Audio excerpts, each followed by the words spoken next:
Όσοι περίμεναν πως τελικά μετά τις εκλογές στα Σκόπια ο Πρωθυπουργός Γκρούευσκι θα έβαζε νερό στο κρασί του, διαψεύδονται ξεκάθαρα, καθώς ο ίδιος φρόντισε με προσωπική του επιστολή στον Κώστα Καραμανλή όχι μόνο να δυναμητήσει το κλίμα, αλλά και να αποκλείσει κάθε περιθώριο συμβιβασμού. Η επιστολή έφτασε στο Μαξίμου την Παρασκευή και στο περιεχόμενό της τίθεται όχι μόνο θέμα μειονότητας, αλλά ζητείται και η επιστροφή των περιουσιών των Σκοπιανών. Οι άνθρωποι αυτοί δεν μπορούν να πάρουν πίσω τις περιουσίες τους, δεν μπορούν να επιστρέψουν στην Ελλάδα και δεν τους αποδίδεται η διπλή υπηκότητα. Ο κ. Γκρούευσκι μάλιστα απαιτεί και την αναγνώριση της μακεδονικής γλώσσας, δείχνοντας διατεθειμένος να διεθνοποιήσει τις παράλογες απαιτήσεις του, όπως δηλαδή κάνουν το τελευταίο διάστημα και οι Τούρκοι στη Θράκη.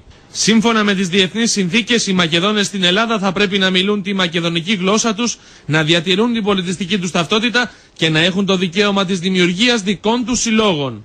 Επαναλαμβάνει γνωστές απαράδεκτες δηλώσεις περί ανύπαρκτων μειονοτήτων.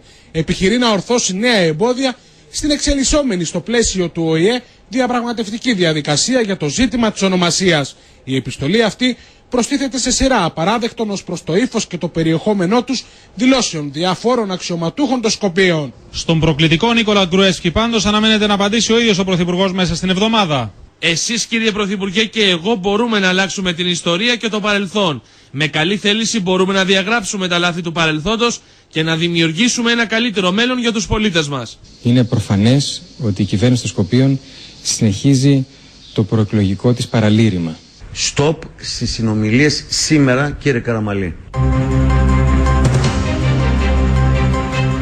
Και όλα αυτά μάλιστα λίγες μέρες πριν τη μεγάλη διαδήλωση που ετοιμάζουν οι Σκοπιανοί με τη συμμετοχή χιλιάδων ομογενών τους που έχουν ήδη αρχίσει να φτάνουν στην πρώην Ιουγκοσλαβική Δημοκρατία της Μακεδονίας, κυρίως από την Αμερική, τον Καναδά και την Αυστραλία. Σε λίγο καιρό θα εκλιπαρούν γονατιστεί την Ελλάδα να τους βοηθήσει για αυτά που έρχονται από τους φίλους τους Αλβανούς. Μάλιστα έχουν αποφασίσει το Σάββατο να περάσουν τα σύνορα και να φτάσουν στα χωριά της Φλόρινας, μην μπορώντας να κρύψουν πλέον τις πραγματικές τους προθέσεις. Έχει στο μυαλό της να οργανώσει μία αντίστοιχη Ελλήνων στο μοναστήρι.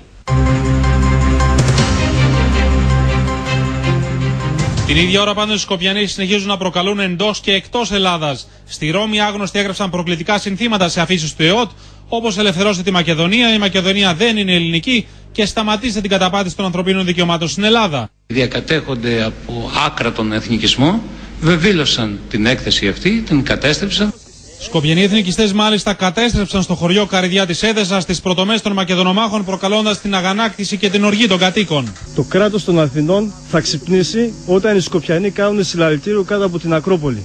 Την οργή του κόσμου μάλιστα προκάλεσε και η αδιαφορία της πολιτείας να αναστηλώσει τα αγάλματα, κάτι που ανέλαβαν να κάνουν μόνοι τους οι κάτοικοι.